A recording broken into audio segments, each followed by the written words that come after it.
Un supporter qui se jette sur une joueuse de tennis pour l'embrasser, un caméraman aux yeux baladeurs, une balle qui fonce pile dans l'œil de l'arbitre? Installez-vous confortablement et préparez-vous à voir les 12 moments les plus inappropriés dans le sport. Il semblerait que le footballeur Pierre-Emerick Aubameyang ne soit pas aussi habile avec ses mains qu'avec ses pieds. Le Gabonais qui fut adroit devant un but avec un doublé pour la victoire d'Arsenal en finale de FA Cup contre Chelsea a fait renverser la coupe juste au moment de la soulever, alors qu'il devait fêter sa victoire avec l'ensemble de ses équipiers comme le veut la tradition. En effet, alors qu'on lui a confié la lourde tâche de soulever le trophée, l'ancien joueur de Dortmund et Saint-Étienne a fait tomber le Graal après avoir peiné à s'en saisir, et ce devant les yeux désespérés de ses coéquipiers. Heureusement, il n'eut aucune casse, mais la scène a fait rire l'assemblée, avec quelques joueurs qui se sont pris la tête entre les mains de stupéfaction, comme David Luiz.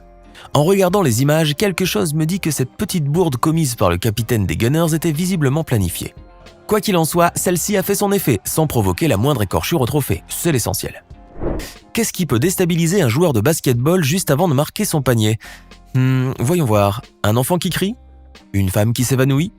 En tout cas, un fan, lui, a trouvé une tactique, bien qu'elle n'ait malheureusement, ou heureusement pour Jackie Manuel, pas fonctionné. En 2003, lors d'un match de basketball, un fan a décidé de se déshabiller dans les tribunes et de faire le guignol pile en face du joueur Jackie Manuel, alors qu'il s'apprêtait à marquer son panier. Mais il en fallait beaucoup plus pour déstabiliser le joueur qui, bien déterminé à marquer son panier, a fini par l'inscrire grâce à son inébranlable concentration. En tout cas, la scène est absolument hilarante, bien que très inappropriée pour un moment aussi important que celui-ci. Et au fait, si cette vidéo vous plaît, n'oubliez pas de mettre un pouce bleu, de vous abonner à la chaîne et d'activer la cloche pour recevoir toutes les notifications et ne rien manquer de nos prochains contenus. On reprend. Il y a différentes manières de célébrer les victoires en sport. Un grand câlin groupé avec ses coéquipiers, un sprint d'un bout de terrain à l'autre ou encore une petite danse de la joie comme celle que vous allez voir. Sauf que celle-ci a très mal fini. Un samedi soir à Las Vegas, l'UFC présentait un combat opposant le Brésilien Johnny Walker et le Russe Misha Cirkunov. Celui-ci s'est terminé par la victoire du Brésilien. Les deux joueurs avaient offert au public un combat spectaculaire qui a notamment valu à Johnny Walker un bonus de performance pour la soirée. Cependant, le joueur de 28 ans devra désormais apprendre à contrôler ses émotions et à gérer ses excès de joie, puisqu'au moment de célébrer sa victoire contre Cirkunov, le combattant de la MMA a décidé de faire un salut à la foule avant d'entreprendre sa fameuse danse du ver de terre. Et le moins que l'on puisse dire, c'est qu'il a mal calculé son coup. Car au moment de se laisser tomber par terre, Walker s'est disloqué l'épaule gauche et s'est condamné à une suspension de 4 semaines. Aïe, je n'aurais pas aimé être à sa place. En tout cas, 4 semaines de convalescence étaient suffisantes pour lui pour prendre quelques cours de danse et améliorer ses pas. La prochaine fois, il dansera la valse avec son rival pour fêter sa victoire. Moins sportif certes, mais aussi moins risqué. Qu'y a-t-il de pire pour un joueur de football que de perdre son match? Réponse: se prendre violemment le poteau du but dans l'entrejambe. Croyez-moi, ça fait encore plus mal.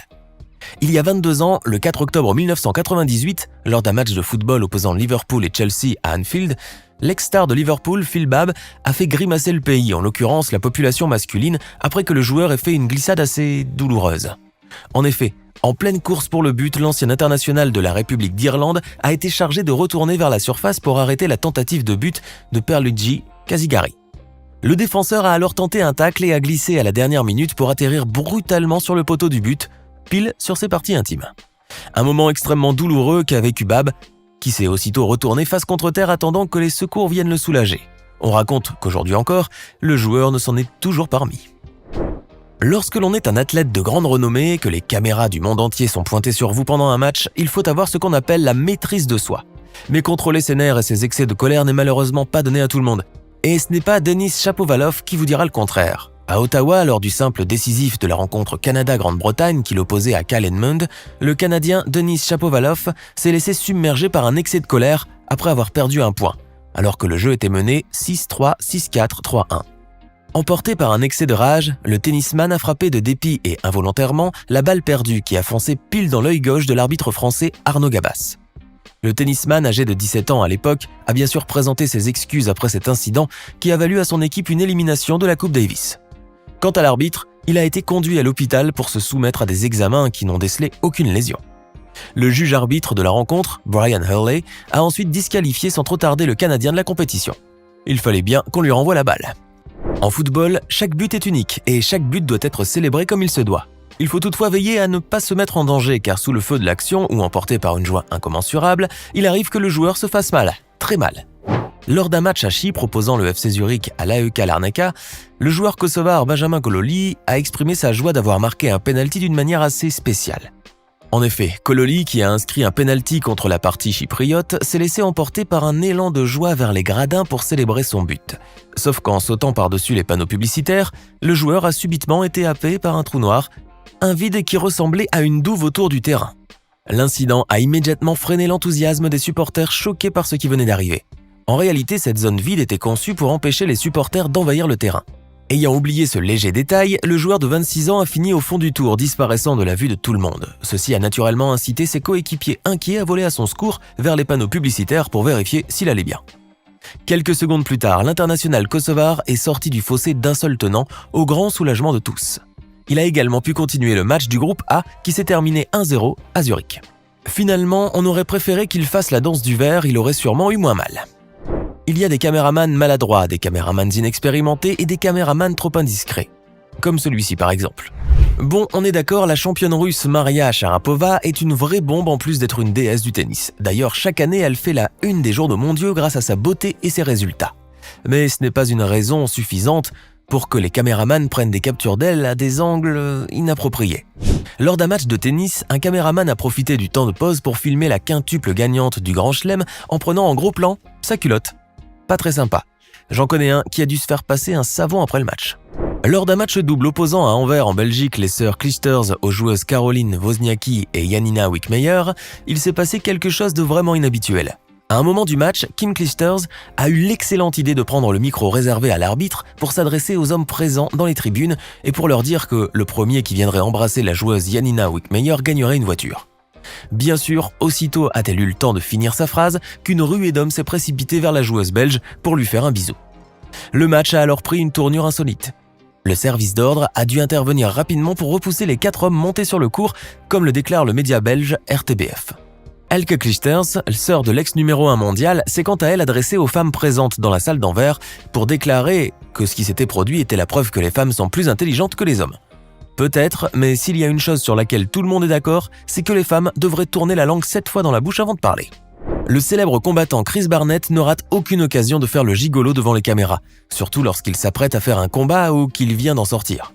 Faire des poses à la King Kong, des grimaces, des danses acrobatiques bizarres, pour Chris Barnett, tout est bon pour faire rire et amuser son public, même lorsque le moment ne s'y prête pas.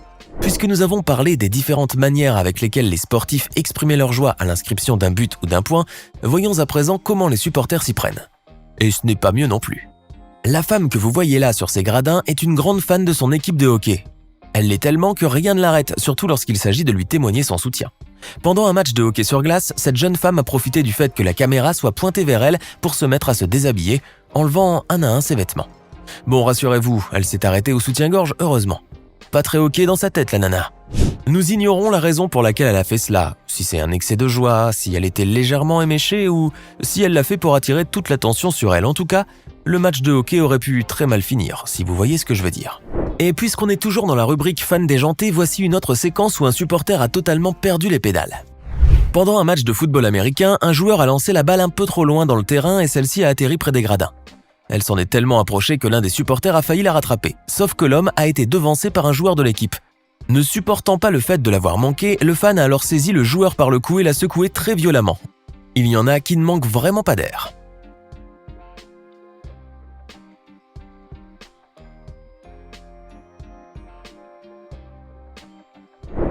Il n'y a pas qu'en Amérique que l'on pratique le baseball. À Taïwan aussi, on sait y jouer, et pas que.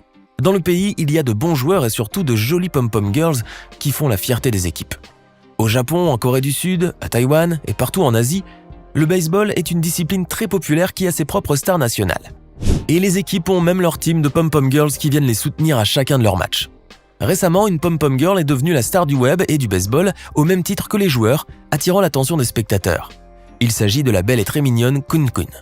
Suivie par 680 000 personnes sur son compte Instagram, où elle poste régulièrement des photos d'elle soutenant officiellement l'équipe des China Trust Brothers. Qu'il pleuve, qu'il neige ou qu'il vente, la jeune femme au visage d'enfant se tient toujours présente à son poste, toute pimpante avec ses amis pour encourager les joueurs de son équipe. Comme le témoigne la vidéo où Kun Kun apparaît au centre, le cheerleading en Asie est quelque peu différent du cheerleading américain, où les pom-pom girls s'attellent souvent à des chorégraphies athlétiques et poussées. Au Japon comme à Taïwan, être une pom-pom girl consiste à faire des chorégraphies plus sobres, moins recherchées et plus mignonnes que techniques.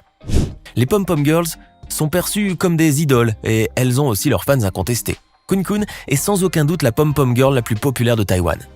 En plus d'être toujours présente pour performer lorsque son équipe joue, elle apparaît régulièrement à la télévision où elle est surnommée l'ange du stade. Alors, que pensez-vous de ces 12 moments les plus inappropriés dans le sport? Lequel vous a le plus fait rire? Dites-le nous dans les commentaires. Hey! Savez-vous que nous avons des centaines d'autres vidéos disponibles pour vous? Commencez immédiatement une nouvelle vidéo en cliquant sur l'une de ces deux propositions et à demain, même heure, même chaîne pour de nouvelles découvertes.